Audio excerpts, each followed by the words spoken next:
अस्सलामु अलैकुम वरहमतुल्लाहि वबरकातुह। सलाम हो उन लड़कियों पर जिन्होंने कर्नाटक में हिजाब के बारे में मुजाहरा किया। हिम्मत और हौसले को उनकी दाद देना चाहिए। खुसूसन उस लड़की को जिसने गैर मुस्लिम ज़ाफ़रानी खंडवा पहने हुए लड़कों ने जब उसको घेर लिया और JSR के नारे लगाने लगे तो तना होने के बावजूद उन्हें अल्लाहु अकबर का नारा लगाते हुए आगे बढ़ गई। जिस वक्त वो लड़की इस किस्म के नारे लगा रही थी उस वक्त मेरे आँखों में पार्लियामेंट का वो सीन घूम गया जिसमें 300 से ज़ायद MP JSR का नारा लगा रहे थे।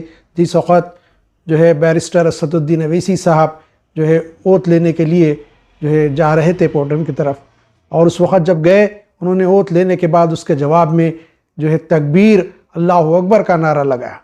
अज़ान गिरामी, इस लड़की ने सारी कौम का सर फ़ख्र से बुलंद कर दिया और एक मैसेज मुसलमान बहनों को, मुसलमान ख़वातीन को, मुसलमान औरतों को उस लड़की ने दिया कि हिम्मत और हौसला और अल्लाह पर भरोसा और अल्लाह पर तवक्कुल करना चाहिए।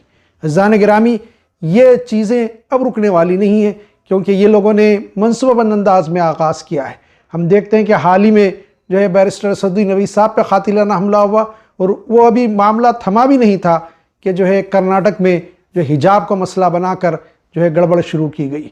और ताज्जुब तो ये है कि लड़कियों को हिजाब से रोकने के लिए लड़के ज़ाफ़रानी खंडवा पहने स्कूल्स और कॉलेजेस में आ रहे हैं।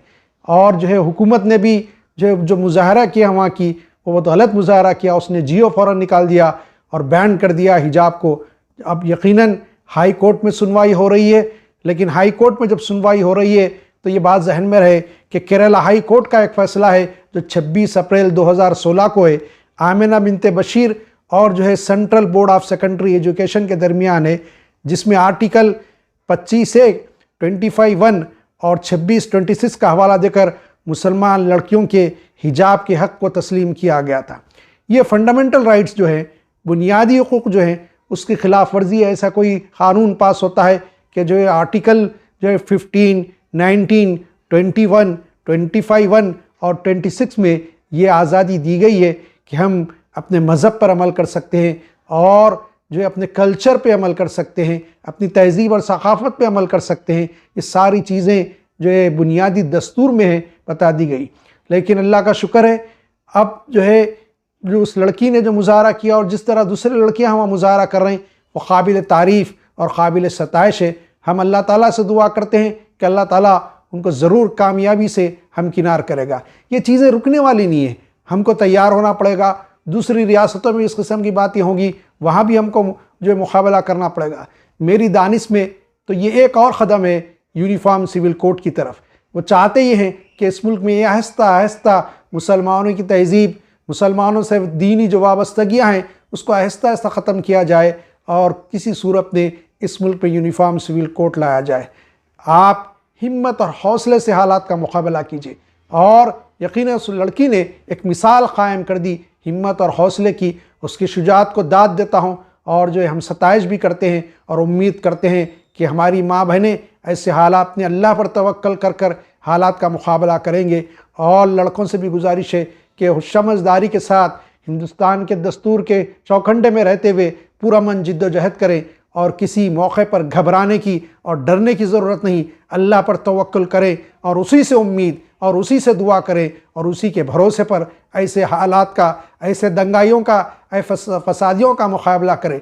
अफसोस तो ये होता है कि मरकज़ की हुकूमतों की रियासती हुकूमत खामोश तमाशाई बनी है, पुलिस भी खामोश तमाशाई बनी है। जब इस किस्म के एहतजाज होते हैं तो हुकूमत कोई फ़ैसला करता है तो करे, उस पर मुकाबला करेंगे। लेकिन दूसरी कौमें ज़बरदस्ती उभारा जा रहा गैर मुस्लिम भाइयों को और तफ़रीक़ा पैदा किया जा रहा है स्टूडेंट्स के दरमियान, और ये बहुत ही मुल्क के लिए एक नासूर है और ये मुल्क के लिए बहुत ही ख़राब है। ये कैफियत मुल्क को तबाही की तरफ ले जाएगी और इंतशार की कैफियत पैदा होगी। अभी इत्तला ये है कि कर्नाटक में 3 दिन के लिए स्कूल और कॉलेजेस बंद कर दिए गए। बेहतर होता कि उन तलबा और तालिबात को खामोश बिठा दिया जाता जो हिजाब की मुखालिफत कर रहे हैं, उसके बजाय स्कूल्स और कॉलेजेस हुकूमत ने बंद कर दिए। हालात इतने कशीदा हो गए और ये जानबूझकर कशीदगी पैदा की जा रही है। हुकूमतें अवाम के जो राइट्स है, अवाम के जो हकूक़ है, अवाम के जो वेलफेयर काम करने हैं वो नहीं कर पा रहे हैं, तो इस किस्म के हालात पैदा करते हैं ताकि उनकी हुकूमतों के मियाद जो है मुकम्मल की जाए और फिर हुकूमतों को, उनकी हुकूमत को तूल दिया जाए। ये सारे मकासद हैं। हमको होशियार चौकन्ना रहना चाहिए और अल्लाह ताला से दुआ करें और यकीनन आपस के इत्तिहाद को बरकरार रखें, आपस के इत्तिहाद को कायम रखें और ऐसी सूरत में सीसा पिलाई हुई दीवार बनकर हालात का मुकाबला करने के लिए तैयार हो जाएं। अल्लाह हम सब की मदद करे।